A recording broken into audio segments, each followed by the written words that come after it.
कि ग्रैटिट्यूड खुद को कंफ्यूज करने वाला एक लॉजिक है जिसके चलते हम खुद को खुश महसूस करना शुरू कर देते हैं। मैं बिल्कुल नहीं मानती। ग्रैटिट्यूड किसे कहते हैं? कृतज्ञता या दिल से आभार व्यक्त करना। हमारी जिंदगी में बहुत सारी समस्याएं हैं, आसपास में दुख भी है, हिंसा भी है। ऐसी बुरी परिस्थितियों में हम अपने जीवन में ग्रैटिट्यूड के द्वारा कैसे अपने जीवन को बदल सकते हैं? नजरिया बदलना होगा। जैसे ही आप देखेंगे तो पूरा सर्कल काला नहीं हो सकता, एक डॉट आपको वाइट दिख जाएगा। उस वाइट डॉट पर बस कंसंट्रेट रहिए, जिंदगी बदल जाएगी। क्या आपको ऐसा लगता है कि ग्रैटिट्यूड जिंदगी में पैसा, शोहरत, नाम दे सकता है? यस। एक बड़ी परेशानी है रिश्ते में खटास होना। भाई भाई के रिश्ते, पति पत्नी के रिश्ते, पिता पुत्र के रिश्ते, पड़ोसी के रिश्ते, ये रिश्ते कैसे ठीक होंगे? एक्सपेक्टेशन हटा दीजिए। रिश्तों में हम केवल दुख पाते हैं एक्सपेक्टेशन की वजह से। यदि कोई आदमी लगातार बीमार रहता हो तो आपके ग्रैटिट्यूड ट्रेनिंग में ऐसा क्या है जिससे उसकी हेल्थ बेहतर हो जाए? सारी बीमारियां साइकोसोमैटिक होती हैं। कहीं ना कहीं वो किसी रिश्तों में किसी भी चीज़ों को चिंता के रूप में अपने शरीर में घर बना के रखा है, इसीलिए वही नेगेटिव ब्लॉक्स उसके फिजिकल बॉडी में अपीयर होते हैं। तो जब वो बाकी चीज़ें जो उसकी ज़िंदगी में अच्छी हो रही है उसके लिए जब आभार व्यक्त करने लगेगा, उसकी बीमारियां भी कटने लगेंगी। इन दिनों में जो सबसे बड़ी भागदौड़ है वो पावर की है। ग्रैटिट्यूड की जो ट्रेनिंग है वो ये पावर कैसे हासिल कराती है? इससे आप कुछ भी हासिल कर सकते हैं। नमस्कार, मैं हूं पीस त्रिपाठी और आप देखना शुरू कर चुके हैं हमारा स्पेशल पॉडकास्ट। इस स्पेशल पॉडकास्ट में स्पेशल क्या है? स्पेशल है हमारे साथ हमारी गेस्ट मनीषा जी। मनीषा जी, आपको बहुत बहुत स्वागत है। मनीषा जी के बारे में दो शब्द कहना चाहूँगा कि मनीषा जी एक बहुत बड़ी लाइफ कोच हैं, ट्रेनर हैं और ज़िंदगी को देखने का एक नज़रिया लोगों को समझाती हैं। जाहिर है कि एक अच्छा मनोविज्ञान का अनुभव है। ढेर सारे अवार्ड, ढेर सारी चीज़ें, ढेर सारा अनुभव उनके साथ में है और आज हम जानेंगे कि कृतज्ञता, ग्रैटिट्यूड एग्जैक्टली हमारे जीवन में कितनी महत्वपूर्ण है और ग्रैटिट्यूड के बिना हमारी परिस्थितियां, हमारे जीवन की स्थिति कैसी रहती है, ग्रैटिट्यूड का इम्पैक्ट हमारे ऊपर क्या होता है, बहुत सारी चीज़ें हम जानेंगे। तो चलिए पॉडकास्ट की शुरुआत करते हैं। सबसे पहले मनीषा जी, आपको बहुत बहुत स्वागत और ग्रैटिट्यूड पर बात करते हैं। एग्जैक्टली ग्रैटिट्यूड है क्या चीज़? सबसे पहले बहुत बहुत धन्यवाद त्रिपाठी जी कि आपने मुझे अपने शो में इनवाइट किया। और जैसा कि हम सभी जानते हैं, बहुत ही कॉमनली ये आजकल लोग समझ चुके हैं कि ग्रैटिट्यूड कुछ, क्योंकि सोशल मीडिया का इतना प्रभाव है कि ग्रैटिट्यूड को लोग समझने लग गए इस वर्ड को। पर मैं इसमें और ज़्यादा प्रकाश ये डालना चाहूँगी कि ग्रैटिट्यूड केवल आभार व्यक्त करना नहीं है, उसको दिल से फील करना भी है। कई बार क्या होता है कि हम अब जैसे 3 स्टेज होती है किसी भी इंसान की, बीइंग, डूइंग और उसके बाद हैविंग। बीइंग यानी आप अंदर से क्या हैं, डूइंग यानी आप क्या कर रहे हैं, और तब आपको ये यूनिवर्स जो है वो ये देता है जो आपको मिल रहा है। तो हम किस चीज़ों पर शिकायत करते रहते हैं कि मेरे पास ये नहीं है, मेरे पास वो नहीं है। कभी अच्छे रिश्ते नहीं है, तो कभी पैसा नहीं है, तो कभी जो भी हेल्थ अच्छी नहीं है। ये 3 चीज़ों पर ही इंसान फोकस करता है। तो वो हैविंग के पीछे का जब आप रीज़न देखेंगे कि क्यों नहीं है, तो अभी तक आपने जो कर्म किए उसका फल आपको मिला है। और वो कर्म किस बेस पे होते हैं? आप क्या हैं और आप क्या कर रहे हैं। आप क्या है यानी आप अंदर से क्या सोचते हैं, आपके विचार कैसे हैं, आप एज ए पर्सन कैसे हैं, वो आपका बीइंग डिसाइड करता है। और डूइंग यानी आप कैसे कर्म कर रहे हैं। तो हमेशा इस यूनिवर्स के साथ और जितनी भी इस प्रकृति के साथ ग्रैटिट्यूड में यदि हम आभार व्यक्त करते हुए रहेंगे तो हमें जो भी चीज़ें मिली हैं वो और ज़्यादा मिलेंगी और भर भर के मिलेंगे। देखिए, मैं तो ऐसा लग रहा है कि मनीषा जी हम लोगों के गरीबों का पेट ही खत्म कर देंगे। सबसे बड़ी बात तो ये है कि क्या आपको ऐसा लगता है कि ये जो ग्रैटिट्यूड है या इसको फील करना है ना, जैसे बीइंग और डूइंग और हैविंग, तो इसका मतलब ये हुआ कि यदि मैं एक अच्छा इंसान नहीं हूँ, है ना, और मैंने बहुत सारे पाप किए और मेरे प्रारब्ध में जैसे शनि राहु केतु है और मेरे जीवन में बहुत कष्ट है, तो आपके हिसाब से क्या मैं उस कर्म फल से बाहर आ सकता हूँ? हाँ बिल्कुल। जैसे ही आपको ये चीज़ समझ में आए कि हाँ मैंने गलत काम किए हैं, मैंने गलत सोचा है, उसी पल से आप चेंज हो सकते हैं, क्योंकि इसके लिए कोई बहुत बड़ा कुछ करने की ज़रूरत नहीं है। एक सोच आपको चेंज कर सकती है। जिस पल आपको समझ में आ जाए ना, वो आधी रास्ता तो आपका वो तय हो जाता है, क्योंकि लोग लगातार नाराज़ होते रहते हैं, लगातार चिड़चिड़ाते रहते हैं, लगातार क्रिबिंग करते रहते हैं। उनको पता भी नहीं होता है कि इसकी वजह से उनकी लाइफ में लैक होता चला जा रहा है, चीज़ों की कमी होती चली जा रही है। तो जैसे ही यदि किसी भी इंसान ने ये समझ लिया कि मैं जो कर रहा हूँ ये सही नहीं है, नाराज़ नहीं होना चाहिए, चिड़चिड़ापन नहीं होना चाहिए, किसी भी चीज़ को लेकर मतलब मुझे शिकायत का भाव नहीं होना चाहिए, आधी जर्नी तो उसकी वहीं सॉल्व हो जाती है और तुरंत ही अगले पल वो अपने आप को एक अच्छे इंसान के रूप में चेंज कर सकता है। क्योंकि ईश्वर ने जब हमें यहाँ भेजा था तो सबको एक बहुत ही अच्छा स्वरूप देकर, एक अच्छी आत्मा के साथ भेजा था। ये बाहर की परिस्थितियों से हम इन्फ्लुएंस होते चले गए, सो कॉल्ड सोशल मीडिया या फ्रेंड्स या जो भी वॉटएवर, कि हमें समझ नहीं थी और हम ये गलती करते चले गए। तो ग्रैटिट्यूड में हम ये भी बताते हैं कि आपको सेल्फ लव की स्टेट में भी रहना है। इन्हें यदि आपने गलती की है तो ऐसा नहीं है कि आप उसको बहुत ज़्यादा मतलब डीपली फील कर करके और ज़्यादा डिप्रेस हो रहे हैं, वो नहीं। आपको सेल्फ लव की स्टेट में रहना। जैसे कोई बच्चा बहुत ज़्यादा क्रैंकी हो रहा है तो उसको हम क्या बोलते हैं, कोई बात नहीं बेटा, हो गया, अब हम ये नहीं करेंगे। तो बस वही आपको अपने साथ एटीट्यूड रखना है कि जैसे समझ में आ जाए कि हाँ मेरे से गलतियां हुई हैं, तुरंत आप अगले पल से एक अच्छे इंसान बन सकते हैं और अपनी सारी गलतियों को सुधार सकते हैं। देखिए, आपकी बात सुन करके तो बड़ा अच्छा लग रहा है, पर सबसे ये बताइए कि अभी कोई हम लोगों के बीच में कोई गलती तो नहीं हुई ना कि मुझे सुधारना पड़े, तो फिर मैं अभी से ही अपनी मैनिफेस्टेशन चेंज कर दूं और मैं लोगों से कहूं कि भाई देख लो, है ना, तुम जो सोच रहे हो और जो तुम कर रहे हो, जैसे तुम हो, इनमें एकाग्रता होनी चाहिए, एक रूपता होनी चाहिए कि जैसे तुम सोचते हो वैसा ही करो और जैसा सोचते हो वैसे ही तुम्हें फल मिलने वाला है। जैसे तुलसीदास जी ने लिखा कि जो जस करें सो तस फल चाखा। तो एक अगला प्रश्न हुआ कि क्या आपको लगता है कि जो कृतज्ञता या ग्रेटिट्यूड है ना, इसका हमारे भारतीय दर्शन में कोई रेलेवेंस दिखता है कि आपको कहीं ऐसा पढ़ने में आया हो? क्योंकि तो आप इंग्लिश में ग्रेटिट्यूड पढ़ रही हैं, पर एक्चुअली भारतीय दर्शन में ऐसा कुछ रेलेवेंस आता है कि ग्रेटिट्यूड बहुत जरूरी है? यस, हम तो भारतीय संस्कृति की जड़ों में ही ये है हमारे लिए। इस मतलब किसी के लिए भी कृतज्ञता का जो भाव है, सबसे पहले हमको जन्म के साथ ही इस प्रकृति के लिए कृतज्ञ होना चाहिए। इस सूर्य के लिए, पानी के लिए, जल के लिए हमें कृतज्ञता का भाव होना चाहिए, क्योंकि इनकी वजह से ही हमें ये भौतिक शरीर मिला है।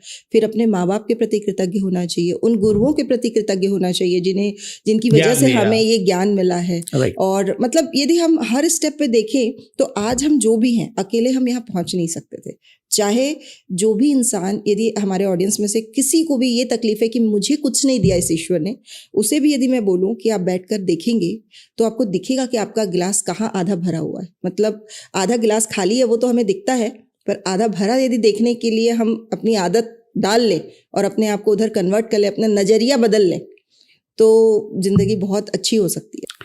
देखो, कुल मिलाकर के जो हमारे यहाँ पे कृतज्ञता है वो एक तरह का ऋण, एक रिस्पॉन्सिबिलिटी है। शास्त्र में लिखा पुण्यनाम्नो नरकादस्पद पितृमंत्रायते सुतः, है ना, देव ऋण, पितृण, लोक ऋण, ये जितने भी ऋण हैं ये सब ग्रेटिट्यूड के कारण ही है। शायद मुझे ऐसा लगता है कि जो हम शास्त्रों को पढ़ते हैं कि भाई वृक्षों में आत्मा है, जल में आत्मा है, कुएं में आत्मा है, समुद्र में आत्मा है, वायु में आत्मा है, और हम इनकी रक्षा करेंगे तो धर्म रक्षति रक्षता। तो ये ग्रेटिट्यूड है, ऐसा लगता है, रेलेवेंस है।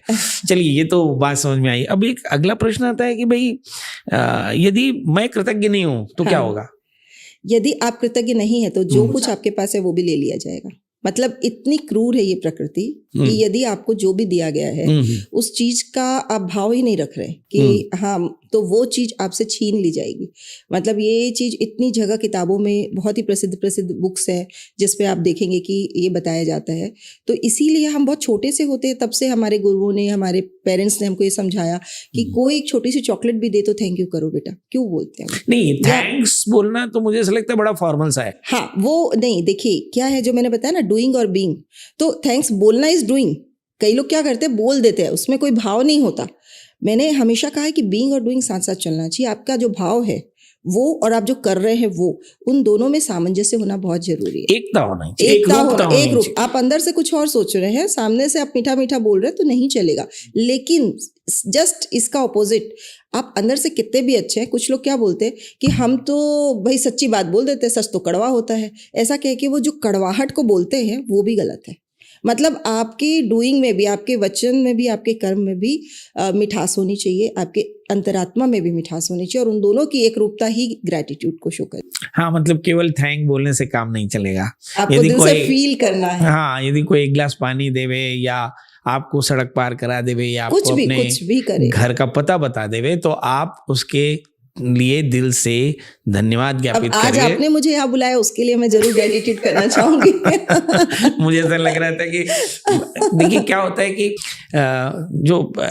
जब मैं आपसे बात किया तो मेरे मन में ढेर सारे सवाल थे, क्योंकि मैंने एक एपिसोड देखा और उस एपिसोड से मुझे लगा कि मुझे बात करनी चाहिए, क्योंकि मुझे ऐसा लगता है कि ये भी बात लोगों के पास पहुंचनी चाहिए। ये भी एक ज्ञान है जो आपके कर्म फल को कम करता है। Actually basically I am astrologer और मैं कर्म फल या दैव की बात करता हूँ, और ये भी एक समाधान है कि जो प्रकृति आपको देती है ना, जो लोग भी आपको देते हैं, जो समाज आपको देता है, उसके लिए कृतज्ञता अंतःकरण से, शुद्ध मन से रखें और उसे व्यक्त करें। वाणी में संयम रखें, मिठास रखें, बहुत जरूरी है।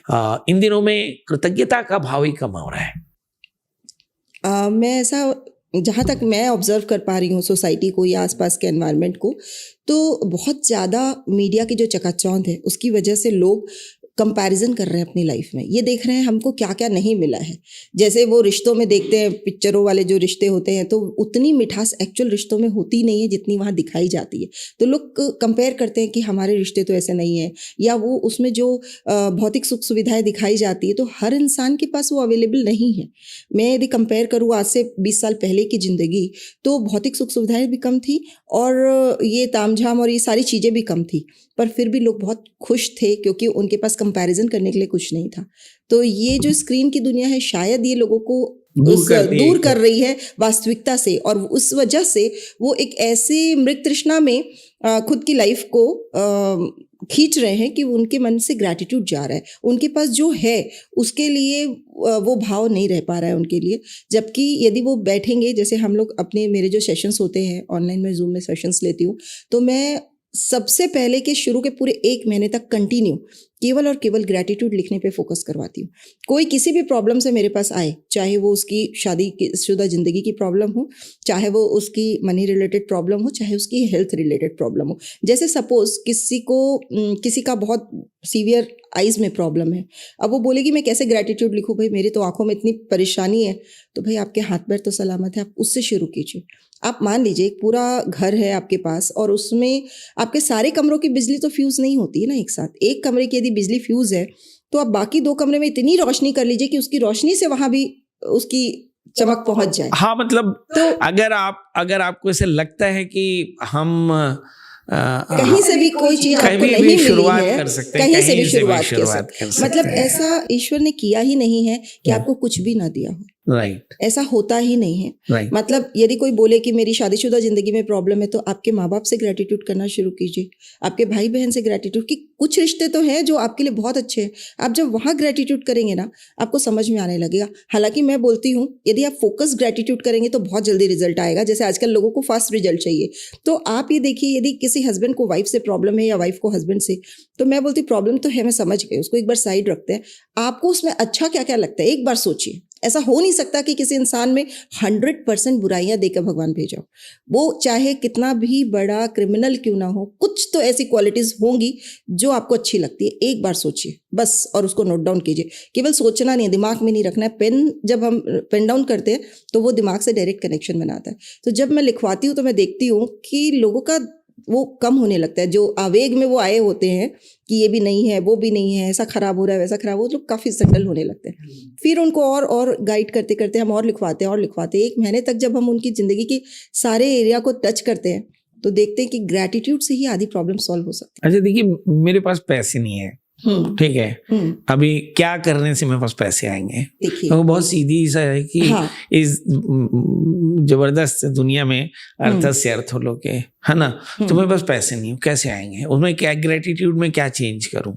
देखिए ऐसा एकदम जीरो पैसे तो नहीं होते हैं किसी के पास, कुछ तो होते हैं। हाँ, तो जो कुछ है बहुत ना, लोन है, कुछ जो है ना, हाँ। उसको धन्यवाद देना शुरू कीजिए। अच्छा, लोन आज को धन्यवाद दें। आज आप देखिए कि मान लीजिए आज हम जिस भी उम्र में है, मान लीजिए 40+ है, 50+ है, तो क्या हम इस उम्र तक कहीं ना कहीं तो पैसों का सहारा मिला है तो हम पहुंचे। लाइक हमने पढ़ाई की है, या तो कुछ भी और जिंदगी में, या हमने कपड़े ही पहने हुए हैं, तो ये कपड़े पैसों से आए हैं।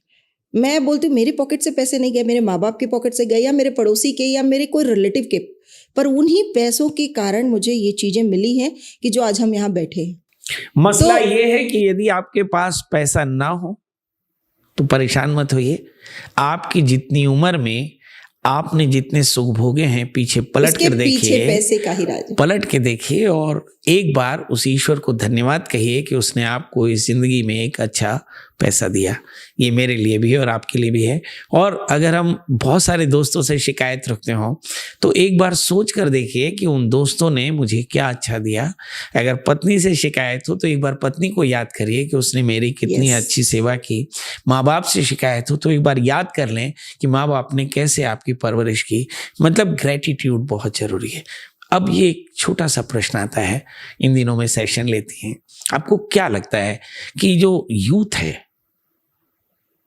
उसके अंदर ग्रेटिट्यूड बढ़ा है, घटा है? क्या लगता है आपको? देखो, मैं कभी भी अभी की जो यूथ जनरेशन है इनके फेवर में ही रहती हूँ, क्योंकि मैं ऐसा मानती हूँ भले ही वो मीडिया से डायरेक्ट टच में है पर उनमें अवेयरनेस भी बढ़ी है। वो आज इतना बुक्स रीडिंग करते हैं, या आज इतनी कुछ, मतलब परसेंटेज दोनों तरह से है। मैं ऐसा बिल्कुल नहीं बोलूँगी कि ठीक है, कुछ लोग ऐसे हैं जो ग्रैटिट्यूड में नहीं है, बट कुछ ऐसे भी हैं जो बहुत तरीके से समझ पा रहे हैं कि ज़िंदगी को कैसे जीना है। मतलब यदि मैं अपने दोनों बच्चों का एग्जाम्पल दूं तो वो लोग बहुत ज़्यादा फुल ग्रैटिट्यूड में रहते हैं। बचपन से पता नहीं माहौल ऐसा घर का देखा या कुछ, तो मैं कैसे यूथ से शिकायत कर सकती हूँ। आज मैं उनके फ्रेंड सर्कल को देखती हूँ तो उनको भी मुझे ऐसा लगता है कि लोग हर छोटी छोटी चीज़ को रियलाइज़ करते हैं। इनफैक्ट एज ए पेरेंट यदि हम कभी कहीं शिकायत के मोड में आ जाए ना तो भी बोलते हैं अरे आप इसका ये नज़रिया नहीं देख रहे, उसको इस एंगल से देखो। तो मुझे ऐसा लगता है कि मैं यूथ के खिलाफ तो नहीं बोलना चाहूँगी। हाँ, एक्सेप्शंस हर जगह है।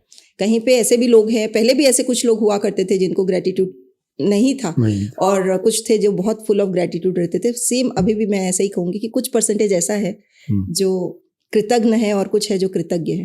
तो आपके हिसाब से तो फिर दुनिया में तो बहुत सुकून होना चाहिए। नहीं, जिनमें ग्रेटिट्यूड है उनमें तो सुकून है। मतलब जिन बच्चों में ग्रेटिट्यूड या जो सक्सेस है उनमें ग्रेटिट्यूड है 100%। नहीं, देखिए सक्सेस और ग्रैटिट्यूड अलग अलग चीज है।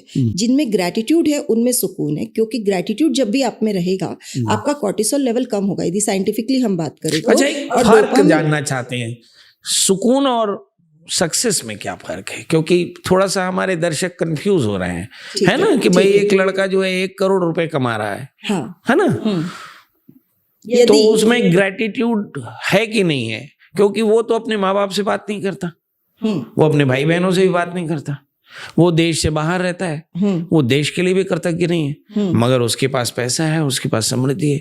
तो ये कैसा है? मतलब ये थोड़ा समझने की बात है। देखिए, समृद्धि और सक्सेस को आप फिर भी एक पलड़े पर रख सकते हैं। यदि उसके पास बहुत पैसा है तो मतलब समृद्धि है उसके पास, लेकिन यदि उसने बाकी 3 पैरों को बैलेंस नहीं किया, जैसे गाड़ी होती है उसके 4 पहिए होते हैं, तो वैसे ही हम बोलते हैं कि हमारी लाइफ के 4 पहिए हैं, हेल्थ, वेल्थ, रिलेशनशिप और मनी। ये 4 पहियों पर ही जिंदगी की गाड़ी चलती है। ठीक है, मनी का पहिया आपका बहुत शानदार है, फर्राटेदार है, पर यदि अपने रिलेशंस में बात नहीं कर रहे हो आप अपने माँ बाप से या भाई बहनों से, तो वो पहिया कमजोर हो गया आपका। और सेम है, यदि आपने हेल्थ पे ध्यान नहीं दिया, कमाने के पीछे अपनी हेल्थ बेकार कर दी, तो वो पहिया कमजोर हो सकता है। और मतलब आपके 4 पहिए जब तक बैलेंस नहीं होंगे तब तक आप सक्सेस, मैं नहीं मानती कि आप सक्सेसफुल हो। क्योंकि चाहे केवल एक पैसा इतना पावरफुल नहीं हो सकता कि वो बाकी 3 पहियों को ओवर पावर कर ले। मतलब ये हुआ कि यदि आपके पास पैसा है तो आप ये ना समझ लीजिए कि आपका ग्रेटिट्यूड भी अच्छा है, सुकून भी आपके पास होगा, क्योंकि पैसों से सुकून नहीं खरीदा जा सकता, है ना। ये हो सकता है कि आप सुकून बेच करके पैसा हासिल कर लें, पर पैसा आपको सुकून देगा इसकी संभावना ना के बराबर है। हाँ। डॉक्टर गौरी शंकर सिंह ने भी एक बहुत बड़ी किताब लिखी, new horizon of peace and prosperity. उन्होंने लिखा कि जो पीस है उसकी प्रॉस्पेरिटी से उल्टा संबंध है ना। आप पीस को बेचकर प्रॉस्पेरिटी खरीदते हैं, है ना। जरूरी नहीं है, मैं ऐसा नहीं मानती कि जो लोग बहुत पैसे में हैं वो सुकून में नहीं है, ये मेरा बिल्कुल भी मानना नहीं है। ये एक ब्लॉकेज है जो हम अपने अंदर बना के रखते हैं, मेरा ऐसा सोचना है। बहुत सारे मेरी ज़िंदगी में मैं ऐसे एग्जाम्पल्स दे सकती हूँ जिनके पास अथाह पैसा है पर वो सुकून की ज़िंदगी जी रहे हैं, क्योंकि वो उसके साथ अपने बाकी पहियों को बैलेंस करके चल रहे हैं। वो स्पिरिचुअलिटी को, वो ग्रैटिट्यूड को, वो अपने रिलेशन को उतना ही टाइम दे रहे हैं। और लक्ष्मी जी की कृपा तो मैं आपको क्या ही बताऊं। तो जैसे कि एक मारवाड़ी फैमिली से मैं बिलोंग करती हूँ, तो मैंने ऐसा देखा है कि लक्ष्मी जी की कृपा होगी तो आपका पीस चला जाएगा, ये बिल्कुल मिथ है, बिल्कुल मिथ है। मैं जो आपको बताना चाह रही हूँ कि चारों पहियों को बैलेंस करना जरूरी है। हम ऐसा सोचते केवल पैसा आ जाएगा तो सब कुछ हो जाएगा। मैं मानती हूँ पैसा खुदा तो नहीं, पर खुदा से कम भी नहीं। चलिए, तो बात समझ में आ रही है कि जिंदगी के 4 पहिए हैं, हेल्थ, वेल्थ, रिलेशन और प्रॉस्पेरिटी।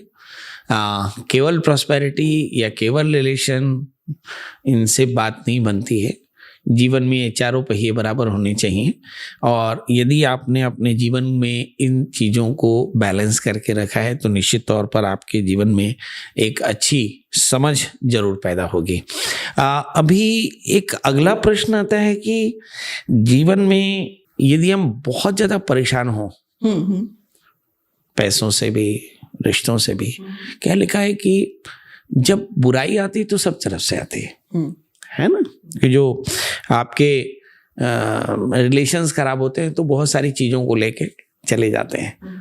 तो ऐसी स्थिति में आप ग्रैटिट्यूड कहाँ से शुरू करना चाहिए? मना जे ही दारुण दुख दे, हिम्मती बुद्धि आगे हर ले, है ना। कि भाई मेरी बीवी भी बीमार है, पैसे भी नहीं है, सिर पे उधार भी है, घर भी गिरवी से रखा हुआ है, बिजनेस चल नहीं रहा है, लोगों का सिर पर कर्जा है। अभी ग्रैटिट्यूड कैसे काम करेगा? देखिए त्रिपाठी जी, आप कुंडली देखते हैं तो आपको ये पता है कि पास्ट जन्मों के कर्मों का फल ही है जो हमारी कुंडली बनाता है। लेकिन उसके साथ आप ये भी बताते हैं कि अभी का जो हमारा कर्म है वो हमारी कुंडली के प्रभाव को कम कर देता है, क्योंकि आप सजेस्ट करते हैं कि दान देना है या कुछ भी करना है। ये सब क्या क्रिया है? ये एक ऐसी डूइंग है जिससे आप अपने कर्म फल को के प्रभाव को कम कर सकते हैं। ठीक है, तो आपने कभी भी किसी भी जन्म में कुछ भी ऐसे खराब काम किए हैं जिसका रिजल्ट आज आपको गलत मिल रहा है और आप उस चीज़ को समझ नहीं रहे हैं, अपने आप को अपग्रेड नहीं कर रहे हैं कहीं से भी, तो आप उस लूप में फंसते चले जाते हैं।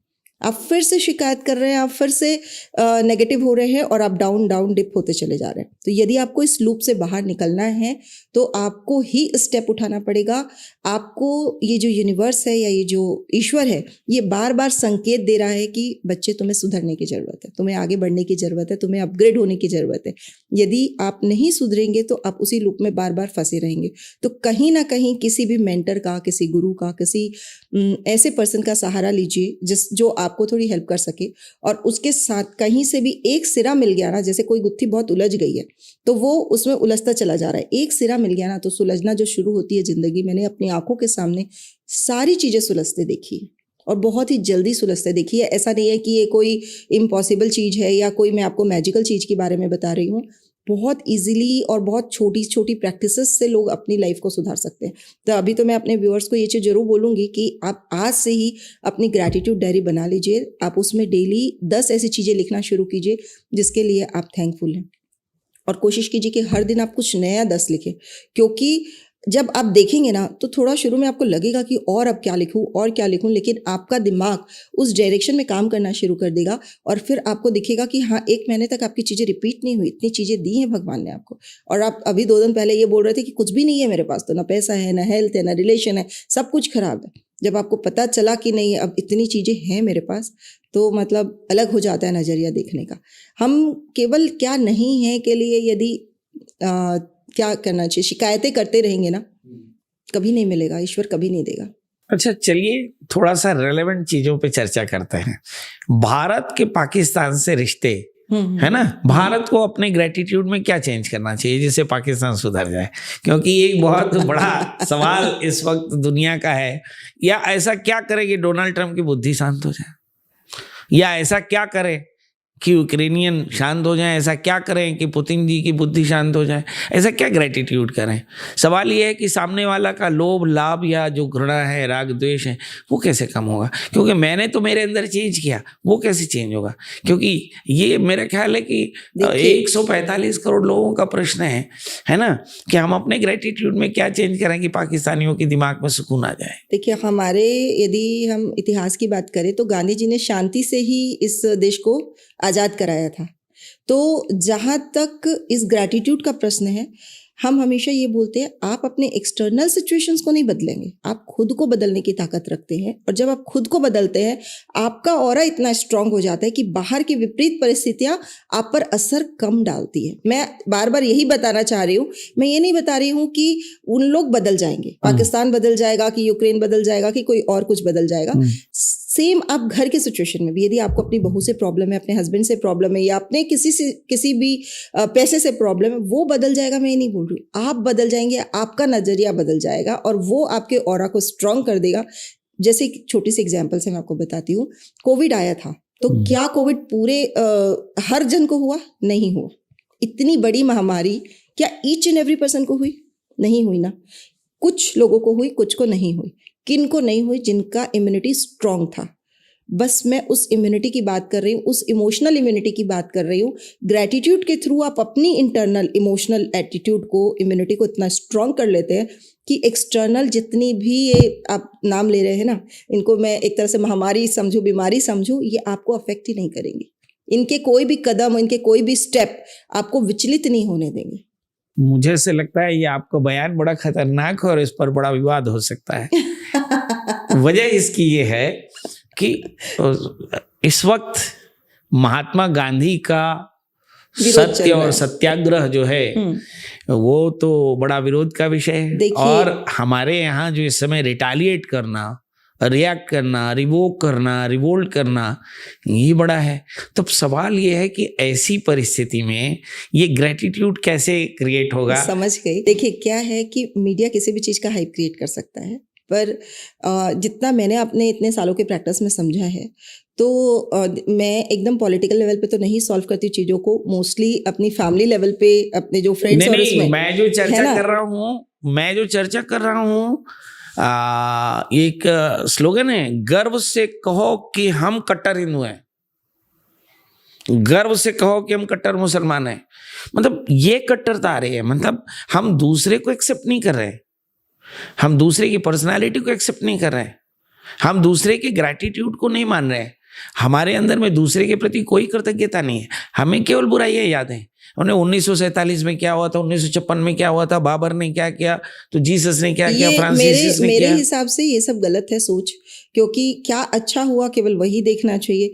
और ऐसे यदि हम नुक्स निकालने लगे तो फिर हजारों नुक्स हैं। तो मैं उस एटीट्यूड में नहीं पसंद करती जाना, और इसीलिए मैं थोड़े से ये सब पॉलिटिकल न्यूज़ से भी थोड़ी अलग रहती हूँ, अपनी दुनिया में खुश होती हूँ। भैया ये पॉलिटिकल न्यूज़ है, इसको यहीं तक रखिएगा। मनीषा जी का कहना ये है कि अपने जीवन में हमेशा सकारात्मक पहलू पर नजर डालें, जो है उसके लिए ईश्वर के प्रति कृतज्ञ हों, और जो नहीं है ना, उसकी चिंता कम करें। यदि आप अपने जीवन में सदाशयता और सकारात्मकता, अपने अंदर पॉजिटिविटी को लगातार देखते हैं, तो निश्चित तौर पर आपके जीवन में परिणाम बहुत अच्छे आएंगे। अब एक चलते चलते सवाल है जो सीधे आपके प्रोफेशन से है।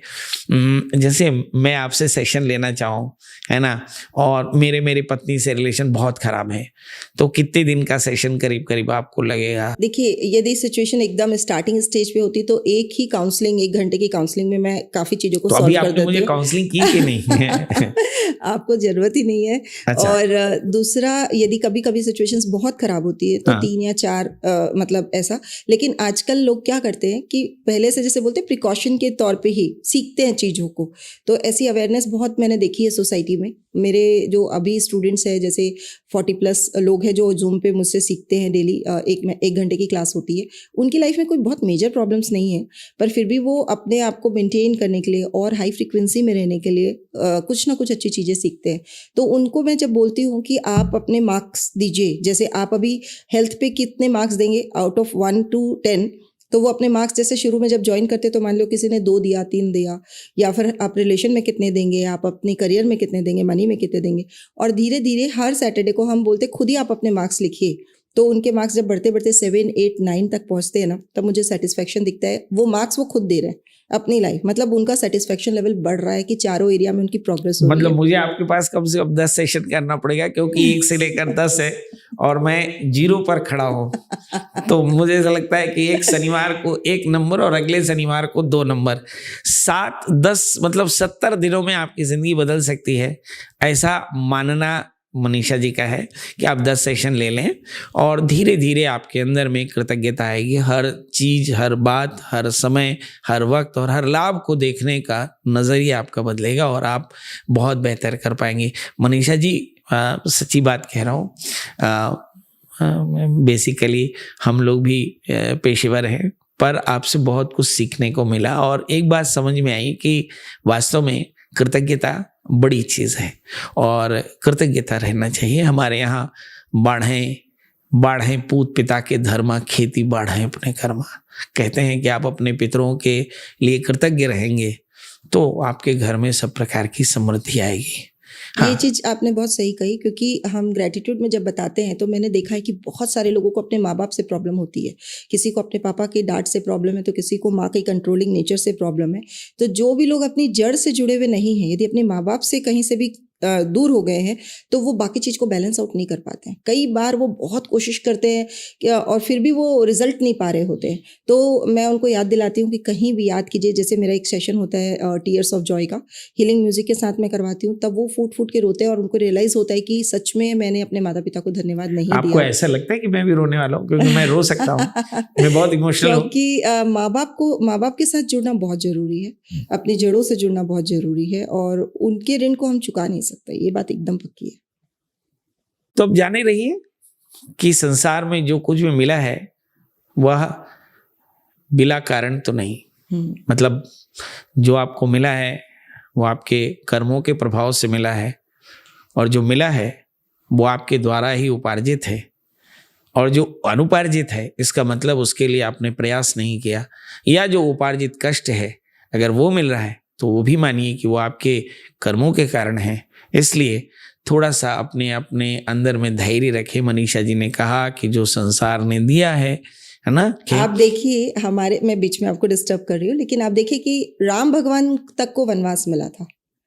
तो ऐसा है कि भगवान किसी की भी जिंदगी को स्मूथ नहीं रखते हैं, मतलब यूनिवर्स हर इंसान को, हर जो भी इस सृष्टि पर आया है उसको उतार चढ़ाव की जिंदगी देंगे ही देंगे। आप देखिए ना, कृष्ण जी के जीवन की कहानी देख लीजिए, राम जी के जीवन की कहानी देख लीजिए, तो फिर हम क्यों इतनी शिकायतों में रहते हैं? उन्होंने एक बार भी उफ नहीं कहा जब उनको वनवास भेजा जा रहा था। बड़ी बात है कि विपद विस्मरणम विष्णु संपन्नारायण स्मृति। तो जो भी आपको भगवान कुंती दे जब जा रहे रही हैं, निर्वाण पा रही हैं, तो वो कहती हैं भगवान से कि देखो भगवान जी, बड़ा अच्छा किया तुमने, मेरे बच्चों की रक्षा की, लाक्षागृह से बचाया, द्रौपदी की चीर, मेरे बच्चों को बचाया। अब जाते जाते एक बात कि मुझे जब जब जन्म लूं इससे कम कष्ट मत देना, है ना। तो जब राम को देखते हैं तो राम के जीवन में जन्म से लेकर के और निर्वाण तक संघर्ष रहा। कृष्ण थोड़े से और ऊपर, वो माँ की कुक्षी से पहले संघर्ष में रहे और अंतिम सांस तक उन्होंने संघर्ष किया। तो इसका मतलब ये हुआ कि जीवन का जो संघर्ष है वो एक पार्ट है, मगर ग्रैटिट्यूड यानी जो लोगों के प्रति, कर्मों के प्रति, विषयों के प्रति, प्रकृति के प्रति, ईश्वर के प्रति, माता पिता के प्रति। एक स्टोरी आपको और मैं बताना चाहूंगी। एक बहुत ही ज्ञानी कोई पुरुष थे जो, उनका भगवान से डायरेक्ट कन्वर्सेशन होता था। एक हाइपोथेटिकल सिचुएशन है। तो वो दो मतलब जा रहे थे ईश्वर से कुछ मेडिटेशन के मोड में बात करने, तो उनको रास्ते में एक आदमी मिले, वो बोले कि भगवान को कहना कि मुझे कुछ नहीं दिया है, तो थोड़ा ध्यान दे मेरी तरफ भी कि मैं भी इस संसार में हूँ। तो थोड़ा और आगे गए तो एक और थे, वो बोले कि आप भगवान को कहना कि मुझे इतना कुछ दे दिया और नहीं चाहिए करके, तो मैं बहुत बहुत दे दिया है, मतलब बहुत ज़्यादा मिल गया मुझे और कुछ भी नहीं चाहिए। वो ठीक है, मैं दोनों की बात पहुंचा दूंगा।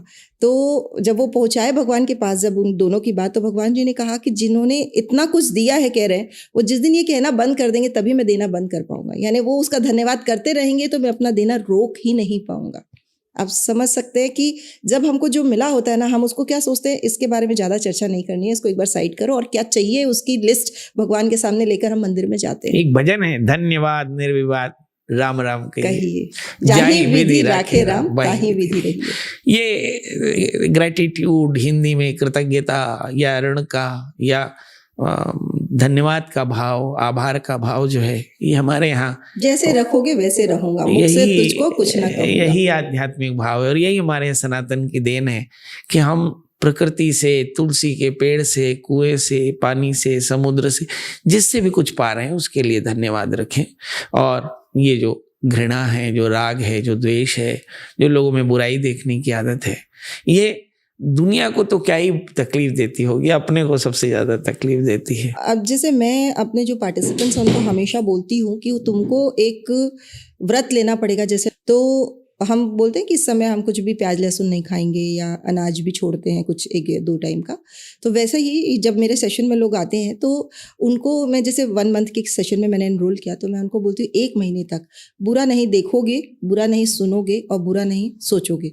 तो बोलते देखोगे मतलब कैसे? तो मैं बोली पिक्चरें आजकल जो मार धाड़ की आ रही, देखना ही नहीं है। तो बोले क्यों, देखने से क्या होता है, हमको भी पता है वो मूवी चल रही है, तुम्हारा सबकॉन्शियस उसको रजिस्टर कर रहा है, तुम दुनिया को उतनी बुरे तरीके से देखने लगते हो। ये जो सो कॉल्ड सीरियल्स दिखा रहे हैं उसमें रिश्तों को इतना खराब कर दिया, सास बहू के रिश्तों को, या किसी, आप हमेशा संदेह के दृष्टि से देखते हैं। कोई भी सामने वाले को आप हमेशा सोचेंगे इंसान अच्छा नहीं होगा, क्योंकि आपने बार बार टीवी में, मूवीज में हर इंसान को एक संदेह की दृष्टि से या एक अलग रूप में देखा है। देखिए, मैं अपने दर्शकों को इंटरप्ट करना चाहता हूँ, आप एकता कपूर को याद नहीं करिएगा, है ना, क्योंकि मनीषा जी एकता जी से कोई बात नहीं कर रही है, तुलसी राम से ब्रदर्स की बात नहीं कर रही है, है ना। हाँ, मनीषा जी बात कर रही है कि भाई अच्छा देखें, क्योंकि मतलब हमारे यहाँ 5 इंद्रियां हैं, वो सब रजिस्टर कर रही हैं, रिकॉर्ड कर रही हैं। हाँ। एक बार मैं बड़ी अच्छी कहानी बताता हूँ, बिल्कुल मेरे जीवन की कहानी। मैं एक भगत के यहाँ गया, तो भगत के यहाँ गया तो जैसे घुसा वैसे तोते ने गाली बकी। अच्छा। हाँ, बड़ी गंदी सी गाली बकी। तो वो जो होस्ट था वो बड़ा, अरे तोता है ऐसा। मैंने कहा नहीं, शर्माइए नहीं। वो वही बोल रहा है जो आपने सिखाया, इसलिए आप परेशान मत होइए, है ना। तो इसलिए ये मनीषा जी कह रही हैं कि जो हम देखते हैं, जो बोलते हैं, जो सुनते हैं, इसका असर आपके 5 इंद्रियों में है कि आपको खाना क्या है, देखना क्या है। अब मेरे जो पार्टिसिपेंट्स है वो आश्चर्य करते हैं, बोले कि जैसे ठीक है मैं बोलूंगी नहीं बुरा, पर यदि कोई मेरे को आके अपनी दुख गाथा बता रहा है तो क्या मैं सुनूं भी ना, तो ये तो इनह्यूमैनिटी हो जाएगी। तो मैंने बोला नहीं, जैसे आप कैसे बोलते हो, आपको कोई बोलेगा एक थोड़ा सा तो ले लीजिए, तो आप बोलते हो नहीं मैं फास्टिंग पे हूँ, तो बस आपको वैसे मना कर देना मैं भी फास्टिंग पे हूँ, मैं थोड़ा नहीं सुन पाऊंगी, यदि मैं आपकी कुछ सहायता कर सकती तो वो बता दीजिए, मैं जरूर करूंगी। पर आप यदि सुनते रहेंगे ना फ्रिक्वेंटली, तो वो जो गॉसिप की हैबिट है ना, वो हमारे पूरे कर्मों को खराब कर देती है। हाँ, तो मतलब कुल मिलाकर के जो रील देखते हैं आप, है ना, सास बहू के झगड़े, है ना, आपस के चौराहे के झगड़े, या एक दूसरे को बुराई पहुंचाने के जो कॉन्स्पिरेसी के जो रील्स हैं, और या जो हिंसा के रील्स हैं, ये आपके दिमाग पर असर डाल रही है। ऐसा मनीषा जी का कहना है, ऐसा शास्त्रों का कहना है कि एक अजामिल था ना, एक दृश्य देख करके वो पतित हो गया। और तो ये भी जाने रहिए कि कोई भी दृश्य आपको आपके अंतःकरण को पतित कर सकता है। तो ये भी हमें ध्यान रखना है कि हमें क्या खाना है, अतिथि अन्नम, क्योंकि उससे भी विचार का निर्माण हो रहा है। और हमें क्या सुनना है, क्या देखना है ना, क्या छूना है और क्या स्पर्श करना है, हर चीज इम्पोर्टेंट, हर चीजें बड़ी इंपॉर्टेंट है। और इस बात को यही आकर के हमको लगता है कि सनातन की जय हो। सर्वंग, है ना, जो हमारा सनातन है, इसीलिए सनातन है क्योंकि सब कुछ पहले से कहा गया। ग्रेटिट्यूड पर भी बहुत अच्छा चर्चा की। मैं आपको बताता हूँ कि जब मनीषा जी से बात कर रहा था तो मेरे अंदर में एक आकर्षण था कि मैं बात करूं और कुछ जानने की कोशिश करूं कि मैं और क्या अच्छा कर सकता हूं। तो मैंने सीखा कि कृतज्ञता महसूस करना भी एक समाधान है। और मुझे लगता है कि हमारे सारे दर्शकों ने अच्छे से समझ लिया होगा कि कृतज्ञता रख करके भी आप बहुत सारे ग्रह दोषों को दूर कर सकते हैं, है ना। अगर आपको लगता है कि पितृदोष हो, है ना, तो आप माता पिता पर ध्यान दें, थोड़ा सा उनके प्रति कृतज्ञ हो, तो मुझे ऐसा लगता है कि इस दोषों से कम कष्ट होगा, है ना। अगर रिश्तों से परेशान हो तो रिश्तों को ध्यान दें। ये कुल मिलाकर के एक मुसलसल कहानी समझ में आई। तो कृतज्ञता एक बड़ा समाधान है जीवन का। मनीषा जी की एक और खासियत है जो आपकी बड़ी बड़ी कमजोरी है ना, मनी अट्रैक्शन। तो मैं मनीषा जी से एक कमिटमेंट चाहूंगा कि अगला जो सेशन है वो मनी अट्रैक्शन पर करेंगे। हम अपने दर्शकों के लिए कम से कम मनीषा जी से 2 एपिसोड चाहते हैं। तो एक तो उन्होंने कृतज्ञता कही, दूसरा मनी अट्रैक्शन। तो दोस्तों चलते चलते यही एक बात कि आपने हमारा इस पूरे एपिसोड को देखा होगा, अच्छा लगा होगा, जाहिर है। आप हमारे चैनल को लाइक करें, शेयर करें, सब्सक्राइब करें। मनीषा जी छत्तीसगढ़ की हैं, पूरी दुनिया की हैं, हिंदुस्तान की हैं, विदुषी है और हीलिंग में, ट्रेनिंग में, और जैसा कि आपने कहा कि एक बहुत अच्छी कोच हैं। तो यदि आपको ऐसा लगता है कि आपकी ज़िंदगी में कोई सवाल हो जिसका हल आपको ना मिल रहा हो तो मनीषा जी से ज़रूर बात करें। मनीषा जी को पाने के लिए एक रास्ता मैं आपको बता देता हूँ कि मनीषा जी एक अच्छी कोच हैं। और तो आप हमारे इस जो एपिसोड है उसके नीचे मनीषा जी का एक मेल एड्रेस और मिलेगा, उसमें आप मनीषा जी को मेल कर सकते हैं। मनीषा जी, आप हमारे इस कार्यक्रम में आई हैं, आपने बहुत सारा समय दिया, उसके लिए बहुत बहुत आभार। हमारे दर्शकों को हम बता दें कि अभी तक आपने हमारे चैनल को लाइक किया ना हो, शेयर ना किया हो, सब्सक्राइब ना किया हो, बेल आइकन ना दबाया हो तो ज़रूर ये सारी चीज़ें कर दें, यानी बेल आइकन दबा दें ताकि हमारे लगातार अपडेट्स आपको मिलते रहें। दोस्तों आज के लिए साथ में मैं एक और चीज़ ऐड करना चाहूँगी कि सारे जितने भी ऑडियंस आज का ये एपिसोड देख रहे हैं वो आज ही अपनी ग्रेटिट्यूड डायरी बनाएं और आके कमेंट में लिखें कि हमने ग्रेटिट्यूड डायरी बना ली है, क्योंकि वो एक ऐसा समाधान है कि वो इकलौता समाधान आपकी आधे से ज़्यादा समस्याओं को दूर कर देगा। तो आप ज़रूर से अपने नज़रिए को बदलिए और लिखना बहुत ज़रूरी है। कई लोग बोलते हैं कि हम हमेशा धन्यवाद के भाव में रहते हैं, पर हमारी सारी इंद्रियों को एंगेज करने से ही एक्चुअल ग्रेटिट्यूड की प्रैक्टिस होती है। तो मैं कहूँगी कि 1 महीने मेरे कहने से लिखिए ताकि ये एपिसोड सार्थक होगा। आप इसको मैं 3 पार्ट में लिखना बताती हूँ त्रिपाठी जी। जैसे शुरू का फर्स्ट A, B और C का पार्ट होता है। A पार्ट जो होता है थैंक यू यूनिवर्स या थैंक यू गॉड या जो भी आप रानी सती दादी या राम जी या जो भी आपके इष्ट देवता है, कोई महादेव या जो भी है, थैंक यू के साथ एक पावर जो भी आप मानते हैं उनका नाम। उसके बाद मैं बहुत खुश हूँ या मैं बहुत सेटिस्फाइड हूँ या मैं बहुत ही एक्साइटेड हूँ, कुछ एक मतलब इमोशंस को लिखिए। और थर्ड में कि आपने मुझे ये दिया, उस पर्टिकुलर चीज़ के बारे में, आपने मुझे इतने अच्छे हाथ दिए, मुझे इतना अच्छा चेहरा दिया, मुझे इतना अच्छा घर दिया, मुझे इतने अच्छे लोग दिए, कुछ भी लिखिए, कुछ भी इतना, मतलब हर चीज़, ये सोफ़ा, ये माइक, आप हर चीज़ का थैंक यू कर सकते हैं, ये पेड़ पौधे, ये मतलब हर चीज़ का, ये मुझे आज जो अवसर मिला। पर बात करते एक बात समझ में आई कि रिपीट ना हो। हाँ, 1 महीने तक रिपीट नहीं होना है। और ये तीनों पार्ट इंपॉर्टेंट है जो कि लोग मिस कर जाते हैं। मोस्टली लोग थर्ड जो C वाला पार्ट है उसको करते हैं, A और B भूल जाते हैं। मतलब हर बार महाशक्ति को याद करना है, और दूसरा इमोशंस को जोड़ना, पॉजिटिव इमोशन को जोड़ना। मतलब वो कि कैसा? मैं बहुत खुश हूँ, मैं बहुत खुश हूँ, मैं बहुत एक्साइटेड हूँ, मैं बहुत सेटिस्फाइड हूँ, मैं बहुत तृप्त हूँ। कुछ भी लिखिए आप, मतलब एक पॉजिटिविटी के साथ, क्योंकि आप उस महाशक्ति को जब धन्यवाद दे रहे हैं तो आपको बताना पड़ेगा कि आप किस रूप में धन्यवाद दे रहे हैं। और तीसरा, आज मैंने क्या पाया? आज नहीं, आपने मुझे जो जो दिया है आज तक जितना मिला है, ईश्वर ने दिया, आज तक जितना मिला है। या बचपन से याद करेंगे तो कितने गुरुओं का आशीर्वाद मिला, कितने लोगों ने आपको लाइफ में सहायता की है, आज तक क्या क्या पाया, हर चीज़ को याद कीजिए, हर चीज़ को धन्यवाद दीजिए। भले ही कोई एक क्षण के लिए आपकी ज़िंदगी में आकर गया हो और उसने भी कुछ आपके लिए अच्छा उसका एक प्रभाव रह गया हो तो उससे भी धन्यवाद कीजिए। चलिए, तो चलते चलते हम सभी मनीषा जी के लिए धन्यवाद करते हैं कि उन्होंने एक अच्छी बात हमें बताई कि ज़िंदगी के बहुत सारे समाधान आपके ग्रेटिट्यूड में शामिल हैं। तो आज के लिए बहुत बहुत आभार। हम अपने सभी दर्शकों से अपेक्षा करते हैं कि जो मनीषा जी ने हमें सलाह दी, जो हमें अच्छी सीख दी, उन सीखों को अपने जीवन में अमल करके ज़िंदगी को बेहतर बनाएंगे। तो दोस्तों, अगले एपिसोड में मिलेंगे। ढेर सारा प्यार पाने के लिए तब तक मुझे दी इजाज़त। नमस्कार। Thank you.